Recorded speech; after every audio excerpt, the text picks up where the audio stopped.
You ever walk into a building and immediately feel like the walls know your search history? That's the Overlook. It's less a hotel and more of a psychic sponge that soaks up human misery and then wrings it back out like some kind of paranormal dish rag. Every hallway in that place feels like it's waiting for you to sneeze, so it has an excuse to manifest a corpse in a tuxedo. But the worst part isn't the ghosts, it's the confidence. The Overlook doesn't haunt you. It conducts a full psychological audit. It doesn't throw chairs or slam doors like an amateur horror house. No.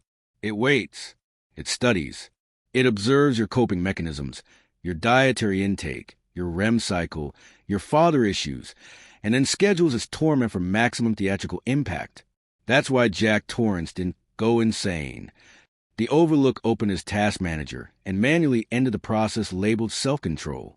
Yexi. And don't even get me started on room 237, a room that functions like a phishing scam. Click here for forbidden knowledge. Suddenly you're hugging a corpse in the bathtub like it's prom night and you're desperate. The carpet patterns alone look like they were printed by a demonic casino. Those hexagons aren't decor, they're sigils. That hotel wasn't built. It spawned. And if you think you'd survive a single night there because you don't drink and you're mentally stable, congratulations. You're exactly the kind of arrogant protagonist the hotel prefers to digest first. Let's be perfectly clear. This is not a haunted hotel. There is no poltergeist, no demon, no cursed mirror. Just one guy so psychologically fragmented that his entire personality became timeshare possessed by Mom DLC. And honestly, way scarier than ghosts. At least when a ghost kills you, it's usually because you disturbed its burial site, stole its necklace, or dared to exist near a Victorian staircase. Norman Bates kills you because you checked in while female. The motel itself is aggressively depressing. The kind of place where the vending machine only has diet sodas and the towels feel like sandpaper that's been emotionally abused. There's only one guest at any given time, and it's always you. The shower? Oh, it's iconic.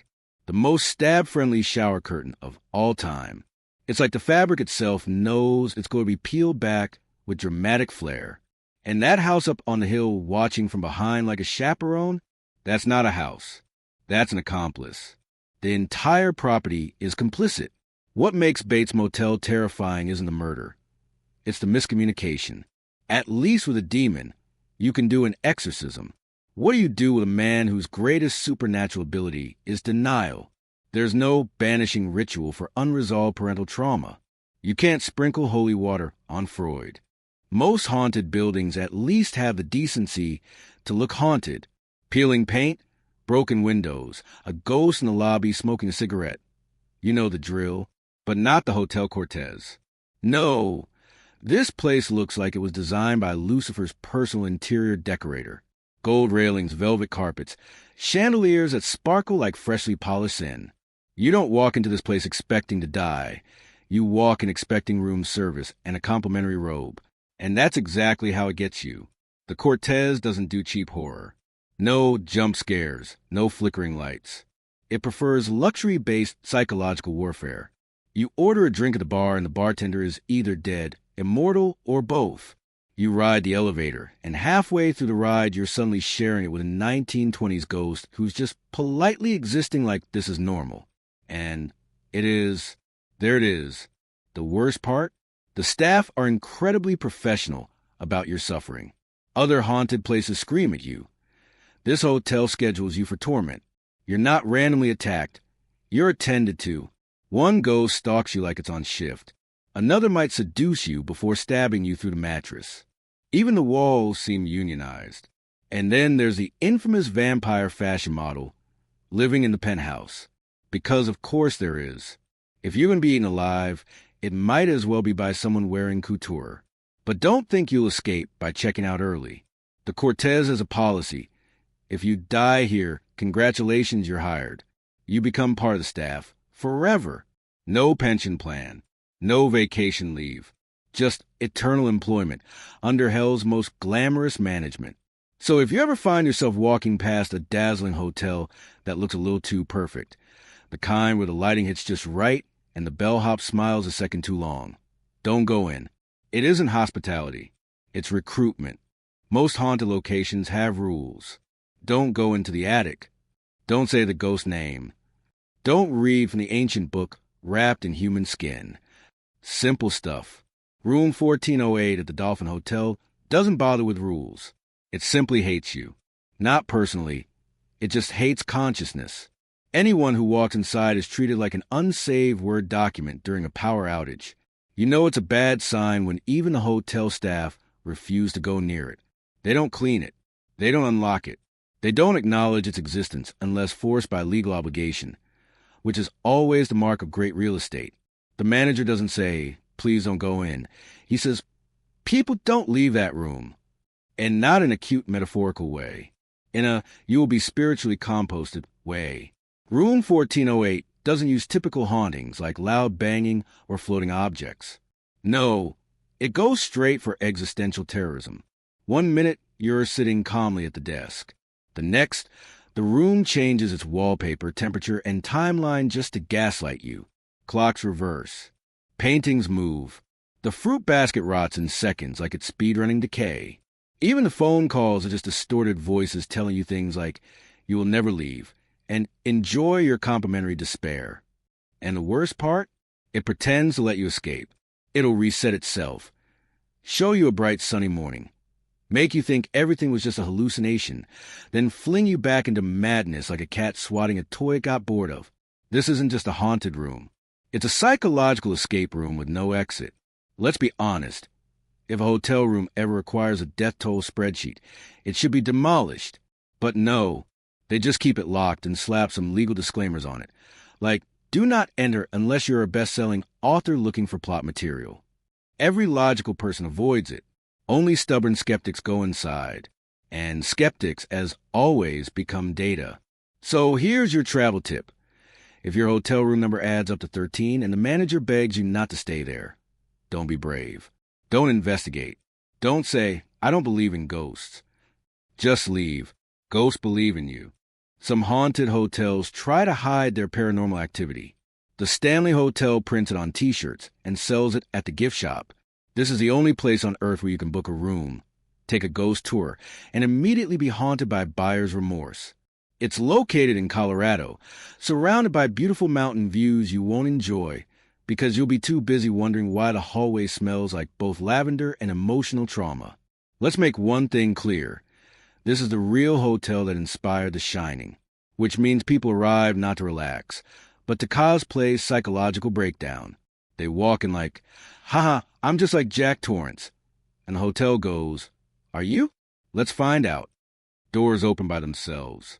Pianos play without permission. Room 217 flickers its lights like it's trying to Morse code leave. But of course nobody leaves. They paid for the experience. They want to be haunted. This is Airbnb for masochists. The hauntings aren't even aggressive. They're passive-aggressive. Guests report their luggage being rearranged or blankets pulled off slowly at night.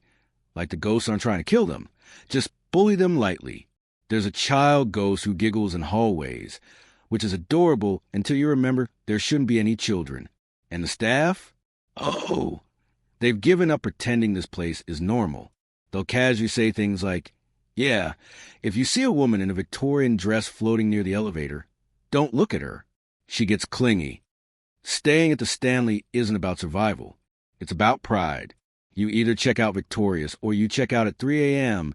because the mirror whispered your middle name. Either way, the gift shop still gets your money. At first glance, the Grand Budapest Hotel looks like a wedding cake designed by someone overdosing on pastries and optimism.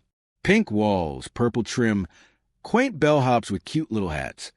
It radiates charm so aggressively that your survival instincts malfunction. You don't think about death inside a place that looks like it serves complimentary macarons. But that's exactly when it strikes. Let's be realistic. Any hotel that elegant has seen things. You don't maintain that level of cleanliness without blood being scrubbed off marble floors at 4 a.m. The staff are too polite. The hospitality is too perfect. They remember your name before you tell them. They appear before you press the bell. They open doors that you swear were locked. That's not customer service. That's surveillance. In this reimagined nightmare version, the pastel colors don't comfort you. They mock you. You're panicking while standing in a room decorated like a tea party hosted by Satan. The elevator is made of gold, but never goes where you asked. The concierge smiles just a little too wide, like he knows where your body will be buried. You try to complain at the front desk, but there is no front desk anymore. Just a key, already with your name on it, hanging on a peg. Even the guests are wrong. Nobody makes eye contact. Some don't blink. One of them checked in during the 1930s and never left. Not because they're trapped, because they're comfortable. That's the most terrifying thing. This isn't a haunted hotel full of restless souls. It's a hotel full of people who decided immortality was worth the continental breakfast. The Continental from John Wick is already absurd. A luxury sanctuary where hitmen sip martinis while sitting next to the people they'll probably shoot next week. It's less a hotel and more a very polite war zone. But let's imagine, just for fun, what happens after decades of constant contract killings inside. Answer: the ghosts unionize. This hotel will be less haunted and more overcrowded with disgruntled ex-assassins who died mid-brunch. Imagine trying to order room service only to be scolded by the ghost of a guy who was stabbed with a spoon in 2009. The walls would constantly whisper in 5 different languages. The chandeliers would rattle every time someone lied about their kill count. And don't even think about using the sauna. It's probably 60% steam, 40% trapped souls. The Continental already has rules. No killing on hotel grounds. But now the ghosts enforce them too. Imagine a hitman tries to start a fight, only to be dragged backward by invisible hands into the linen closet. Justice served by spectral housekeeping. But the worst part? Nobody would leave, not even in death. Because assassins don't fear hell. They fear bad Wi-Fi. And the Continental? Fiber internet. Eternal. Let's talk about Hotel Cortez from American Horror Story. If drywall could scream, this place would never be quiet. This is less a hotel and more of a vertical mortuary, disguised with fancy carpets. You don't check into Hotel Cortez, you check out of existence. The building itself feels like it was designed by someone who thought, what if Art Deco but evil? There are vampires, ghosts, demons, possibly sentient wallpaper. The elevators open to reveal things that are definitely not OSHA compliant. The hallways are too long. The doors are too many. The lighting is too seductive. There's always a mysterious stranger in a suit sitting in the lobby drinking something red and refusing to blink. Worst part? The hotel isn't even trying to hide the danger. It wants you to know. It wants you to be aware. It wants you to anticipate. It wants you to hear a creak behind you, spin around, sigh in relief, and then get tackled by a flesh demon from the ceiling. Staying at the Cortez isn't about bravery. It's about acceptance. If you sleep there, you better draft a will in the minibar notebook.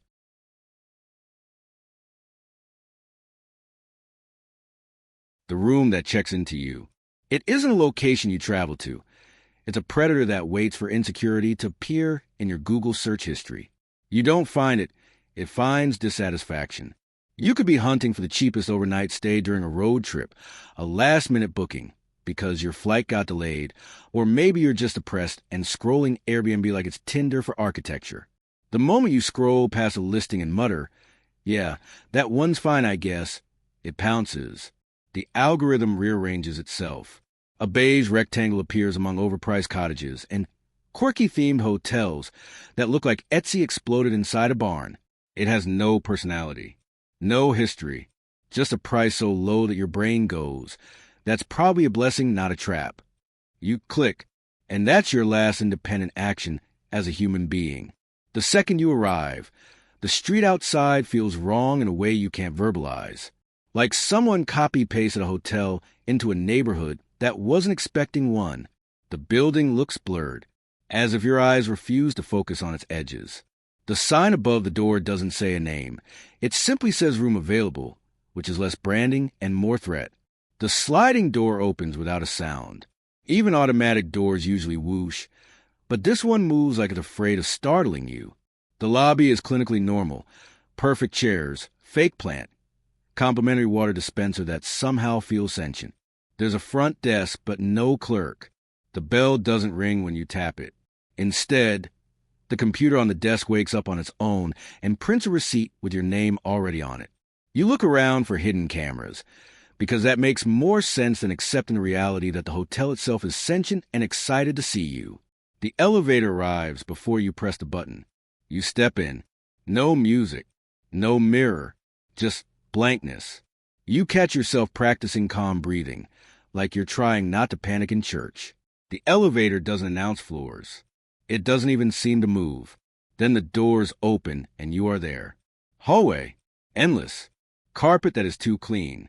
Not professionally maintained clean, digitally rendered clean. Not a single scuff, not a vacuum line, not a shadow that doesn't belong. You walk. The numbers on the doors change every time you blink. 7A, you stop blinking. You find your door. It opens before your key card touches it. Inside is perfect hospitality, uncanny valley style. The bed is made with military precision. The pillows are fluffed to the exact curvature of your spine. The TV remote is placed at a 90-degree angle, like it's studied geometry, just to impress you. The mini fridge hums at 432 hertz. The healing frequency people on TikTok say will fix your chakras. Everything is too curated, like someone tried to recreate peace using secondhand rumors. You unpack. You tell yourself nothing is wrong. You take a shower. The water temperature is perfect, not comfortably nice, instinctively customized. It somehow hits the exact temperature you would choose if you were a god designing reality for yourself. You like it. You shouldn't. You dry off. Your towel is already warm. You didn't put it in a dryer. You pretend not to notice. You watch TV. Every channel is static. Not white noise, whispering static. The kind that almost forms words. You mute it. The whispering gets louder. You turn it off. It stays on. You unplug it. It watches you. You go to bed. You fall asleep faster than any human naturally should. You wake up at 3:17 a.m. Not 3:16. Not 3:18. 3:17. Always. There is whispering under the bed. That's fine. Horror movies have trained you for that. You don't look. You're not stupid. But then you hear something else. Your own voice, whispering from under the bed, repeating your thoughts before you think them. I should leave. I should leave. What is happening? What is happening? Someone help me. No one is coming. Your own voice answers thoughts you haven't even formed yet, which means you're no longer the only one thinking in your head. You sit up. The clock now says 3:17 in every location your eyes land. On the wall, reflected on the TV, written in condensation on the window. You try the door. It turns slightly, then turns back against you. Not locked, disobedient. It doesn't want you to leave. That's when you stop pretending this is normal. You scream. Nothing echoes. The sound is absorbed. The room heals itself from your resistance. Fine. You won't scream. You'll negotiate. Please, you whisper. The lights flicker in what can only be described as mock sympathy. The TV turns on. Your childhood bedroom appears on screen. Not a recording. A live feed. Someone or something is in it. Sleeping in your bed. Wearing your clothes. Breathing your breath. At first, you think it's just a nightmare, until you see it turn and smile directly into the camera. You feel something grab your ankle from under the bed. Not aggressively. Affectionately. That's when it hits you. The room does not feed on fear. It feeds on attachment. It wants you calm, accepting, willing. You stop resisting. You sit on the bed, and that's when it rewards you. The blankets move on their own, tucking you in. The lights dim. The TV whispers softly in your mother's voice. Rest. You've done enough. You sleep again. You do not wake up at 3:17 this time. You never wake up. Not as yourself. You wake up as part of the room. You feel your body flatten. Not in pain, like surrender. Your skin becomes fabric. Your voice becomes AC hum. Your heartbeat syncs with the radiator. You are accommodation. And when the next guest arrives, you will smooth the sheets for them. You will whisper their thoughts before they think them. You will hold the door close gently when they try to leave. You will make sure they are comfortable. After all, good hosts check in their guests, but great rooms check into you.